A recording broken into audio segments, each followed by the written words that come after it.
Mes bien chers frères, voici les annonces de la semaine. C'est donc ce dimanche le 1er de Carême et nous faisons mémoire de Saint Siméon, évêque et martyr. Nous aurons cet après-midi à 16h15 le chapelet et ce soir à 18h la Sainte Messe à la chapelle Sainte-Anne de la Baule. Demain lundi de la Férie, messe à 8h. Mardi de la Férie, messe à 8h. Mercredi, les 4 temps de Carême, messe à 8h. N'oublierons pas que ce 21 février, c'est le jour anniversaire du martyr du bienheureux Noël Pinault pendant la Révolution française. C'est lui qui a eu l'insigne grâce de monter à l'échafaud en ornements sacerdotaux.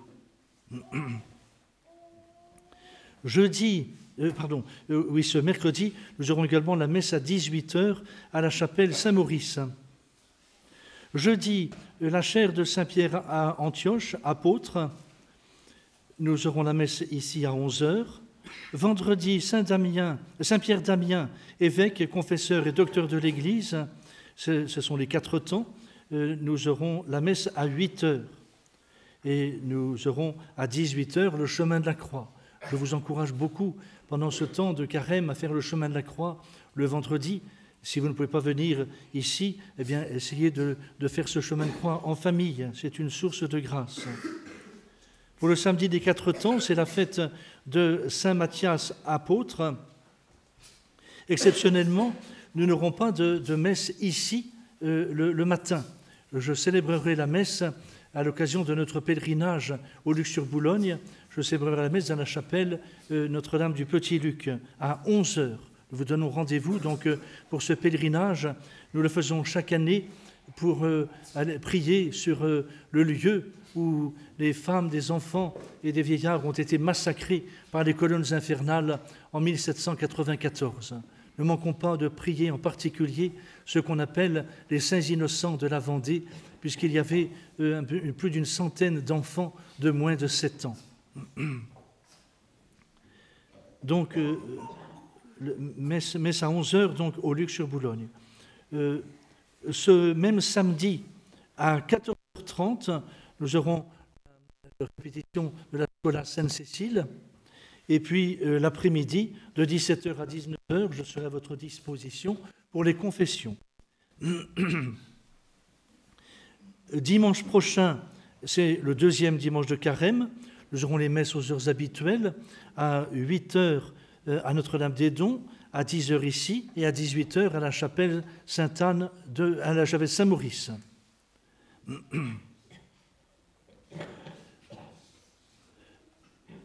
D'autre part, pour ceux qui n'ont pas pu assister à la cérémonie des cendres, donc à la fin de la Sainte Messe, je distribuerai ce sacramental, ces cendres, donc vous voudrez bien donc vous approcher de la Sainte Table. Je rappelle que les cendres, c'est un sacramental institué par la Sainte Église.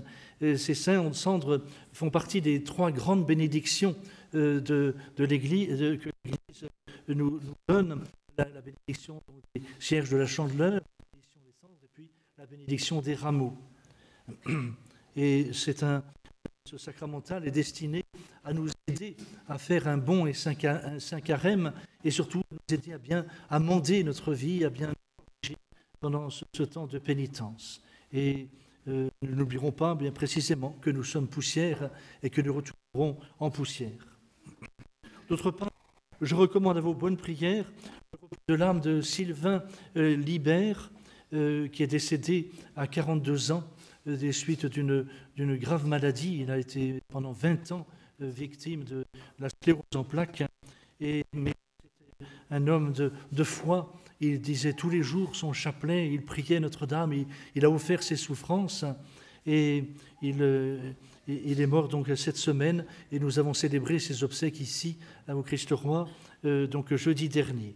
Priez bien pour le repos de son âme et pour sa famille, et particulièrement sa maman veuve, qu'il a assistée jusqu'à la fin.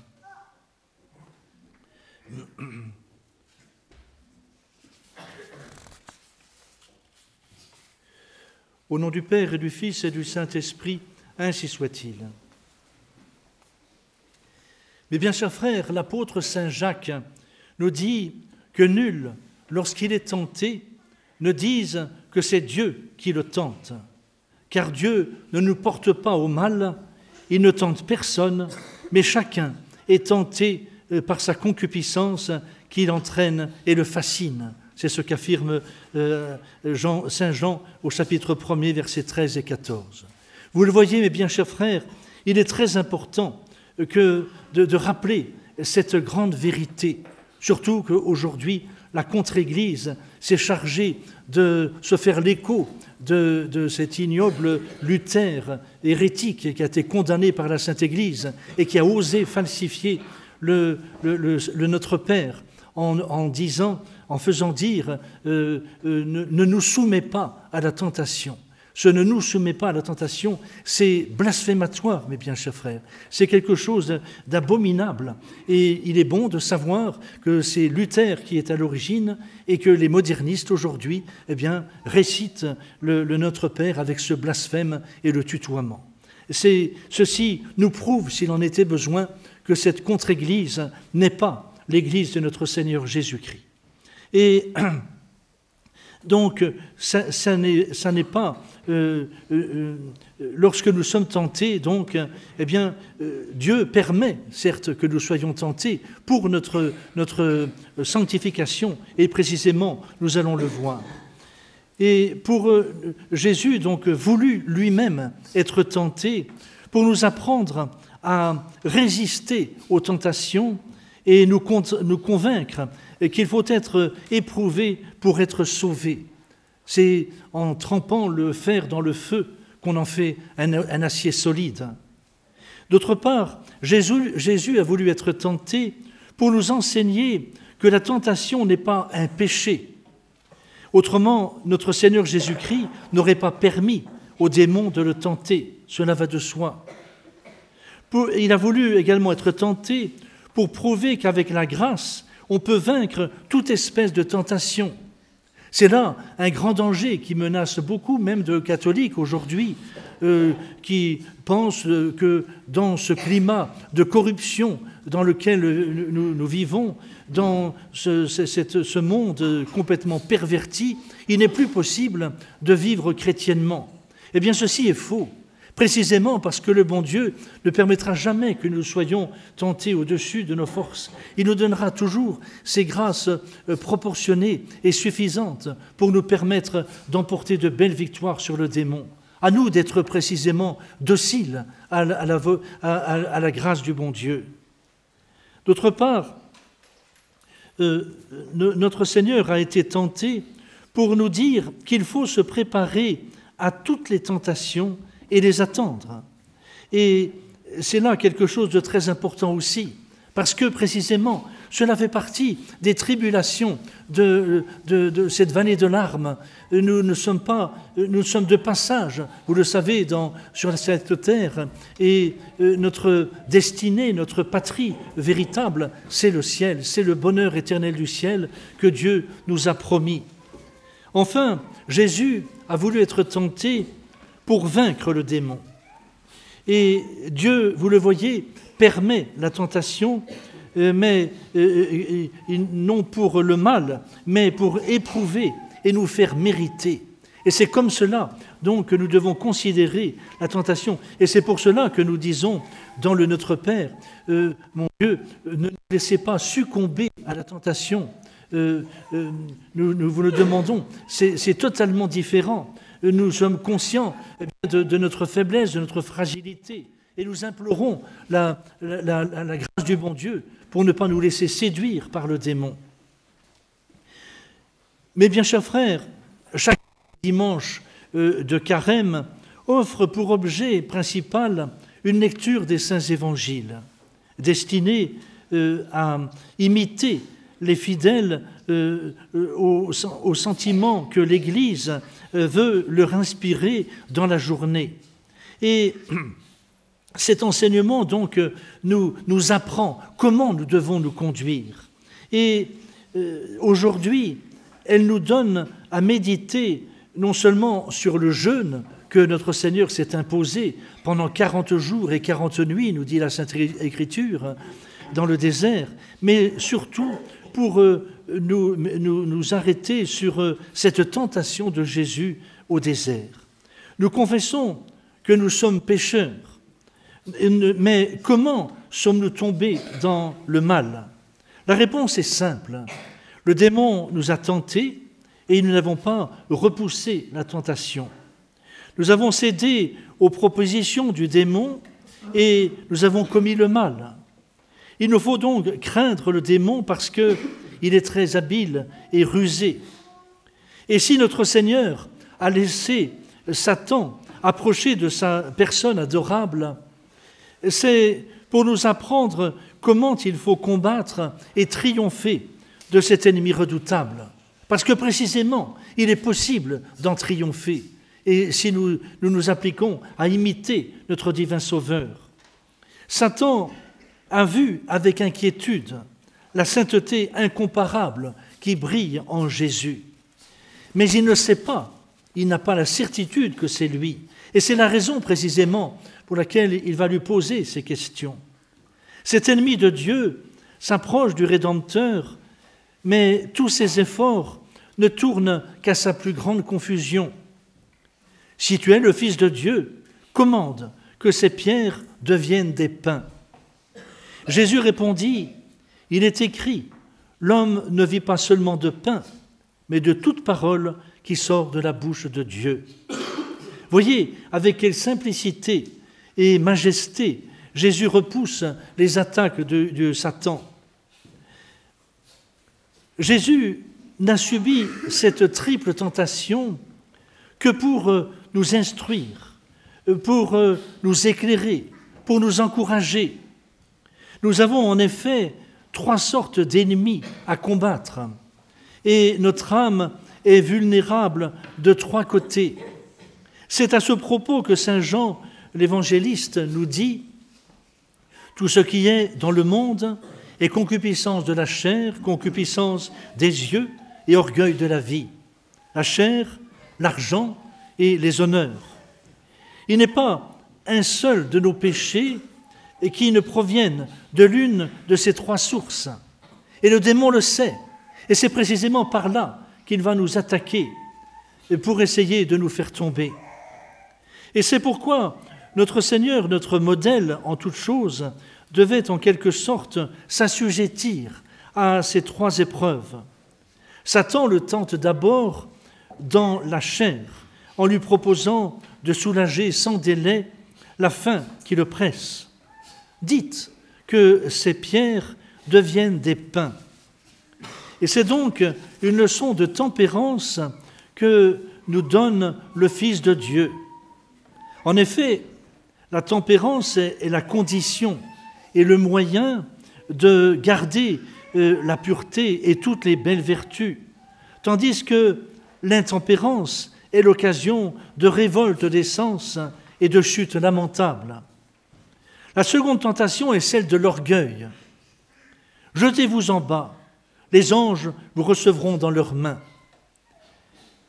L'humilité de Jésus épouvante l'orgueil de l'ange rebelle. Il fait alors un dernier effort en pensant que l'ambition et la richesse séduira peut-être celui qui s'est montré si tempérant et si humble. Voici tous les royaumes du monde, dans leur état et leur gloire. Je puis vous les livrer, seulement adorez-moi. Comment notre Seigneur repousse-t-il cette tentation? Écoute-t-il les discours de son ennemi, comme hélas beaucoup le font? Jésus se contente d'opposer à cet ennemi redoutable l'inflexibilité de la loi de Dieu. Il est écrit, vous adorerez le Seigneur, votre Dieu, et vous ne servirez que lui seul. Et pourquoi donc sommes-nous tentés? Pour que nous puissions connaître davantage nos faiblesses, nos inclinations au péché. Le fait de mieux nous connaître nous permettra de porter le remède approprié pour nous sortir de ces mauvaises habitudes. Et plus nous nous connaîtrons, plus nous serons bien sûr humbles. Et l'humilité est la sauvegarde de nos âmes. N'oublions pas, mes bien chers frères, que tous les saints qui sont au ciel, tous ont pratiqué cette belle vertu d'humilité sans laquelle on ne peut conquérir le ciel. Voyez ce que nous dit le Saint Concile de Trente. Ceux qui ne ressentent pas les assauts de la tentation doivent être dans l'humilité et dans la crainte. Ils ne possèdent ni la piété, ni la charité, ni aucune vertu digne d'un chrétien, et sont par conséquent entièrement au pouvoir du démon et n'ont besoin d'aucune tentation pour les renverser. Par contre, nous dit encore le Concile de Trente, ceux qui mènent une vie sainte sur la terre sont de tous les hommes les principaux objets des assauts de Satan. C'est contre eux qu'il nourrit la haine la plus intense. Pour eux qu'à chaque instant, il dresse des embûches. Voyez, lisez la vie des saints, vous verrez comment ceux-ci, précisément au fur et à mesure où ils grandissent dans la vertu, dans la perfection, le démon redouble ses attaques, parce que le démon a la haine, précisément, de la vertu. Les tentations nous obligent donc à lutter énergiquement. Et c'est pour cela que la Sainte Église nous envoie au désert avec Jésus pour y apprendre à combattre. Bien sûr, la tentation ne constitue pas le péché. Sentir n'est pas consentir. Là où il y a le péché, c'est quand on cède à la tentation. Heureux celui qui souffre patiemment les tentations, nous dit saint Jacques dans son épître, sa première épître au verset 12. Sachons que nous ne sommes pas seuls dans cette lutte. Dieu est avec nous et tous les saints du ciel. C'est là précisément que nous pouvons mettre en œuvre la communion des saints, pourvu que nous pensions, bien sûr, à lever les yeux vers le ciel, à implorer le secours de Notre-Dame, de Saint Joseph, de nos saints patrons, que sais-je. Ne manquez pas de les implorer, ils viendront à votre secours. Que le Dieu de paix brise bientôt Satan sous vos pieds, nous dit saint Paul dans son épître aux Romains, chapitre 16, verset 20. Et le psalmiste, le Seigneur vous garde. Le Seigneur est à votre main droite pour vous donner sa protection.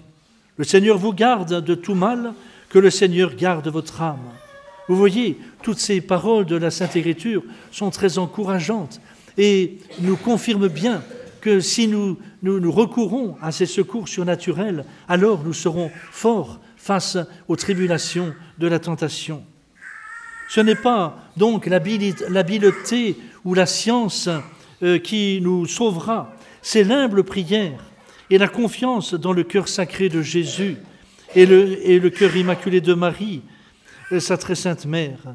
Songez donc souvent à la victoire, mes bien chers frères, et songez à la couronne de gloire éternelle si vous luttez énergiquement contre le péché.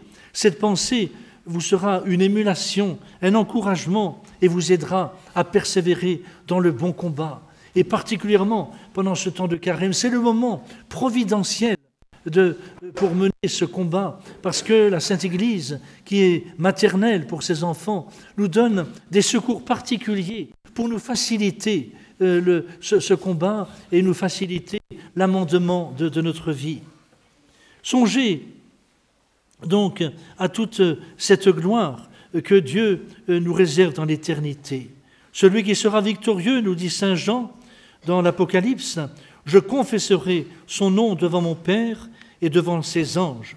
Je le ferai asseoir avec moi sur mon trône, je serai son Dieu et il sera mon Fils. » Tout ceci, mes bien chers frères, donc, est destiné à nous encourager. Nous n'avons pas le droit de baisser les bras dans ces tribulations auxquelles nous sommes confrontés. Pensez à l'épître de saint Paul que nous venons de lire, comment saint Paul a été persécuté, on peut le dire, par le démon. C'est quelque chose d'effroyable.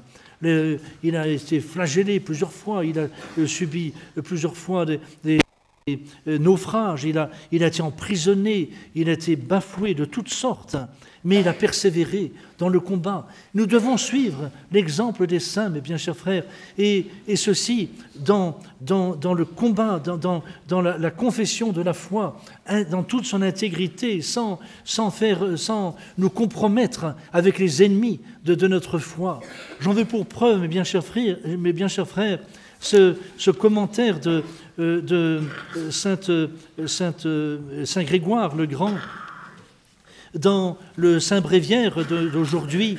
Il nous dit ne formez pas, enfin il cite Saint Paul et qu'il commente, ne formez pas avec les infidèles d'attelages disparates, car quelle société pourrait-il y avoir de la justice avec l'iniquité?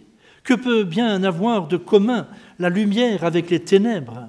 Quel accord est possible entre le Christ et Bélial? Quelle part le fidèle peut-il avoir avec l'infidèle?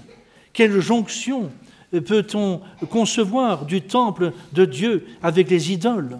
Vous le voyez, il nous prévient. Nous sommes dans cette situation-là, mes bien chers frères, face à ce modernisme qui essaie de ravager l'Église, qui conduit les âmes à l'apostasie. Il est bien évident que l'on ne peut pas pactiser avec les ennemis de notre Seigneur Jésus-Christ. Que dis-je avec les ennemis? Avec les pires ennemis de l'Église, c'est saint Pédis lui-même qui l'a déclaré. On ne peut pas pactiser avec ces gens-là, on ne peut pas se compromettre avec ces gens-là, accepter quelques autorisations, quelques largesses de leur part, n'est-ce pas? C'est vraiment cautionner le mal, c'est agir contre ce témoignage de la foi que nous devons rendre en n'ayant aucune compromission avec les ennemis de notre Seigneur Jésus-Christ. Le nullam partem avec le modernisme, c'est comme cela que nous pourrons être fidèles. On ne peut pas faire une coexistence pacifique entre le bien et le mal, entre l'erreur et la vérité. Ça n'est pas possible.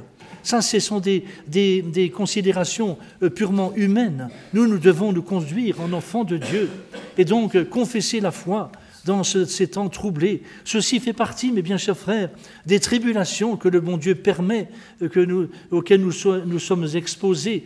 Et c'est par le bon combat que nous mènerons dans ces tribulations, en ne nous compromettant en rien avec les ennemis de notre foi, eh bien que nous pourrons suivre l'exemple qu'ont suivi les saints.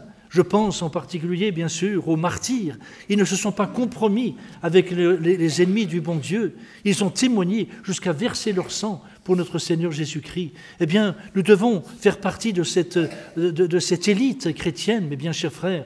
Et c'est comme cela, par ce bon combat, que nous ferons un bon et saint carême et que nous pourrons mériter la couronne de gloire que Dieu a promis à ses amis. C'est la grâce que je vous souhaite au nom du Père et du Fils et du Saint-Esprit, ainsi soit-il.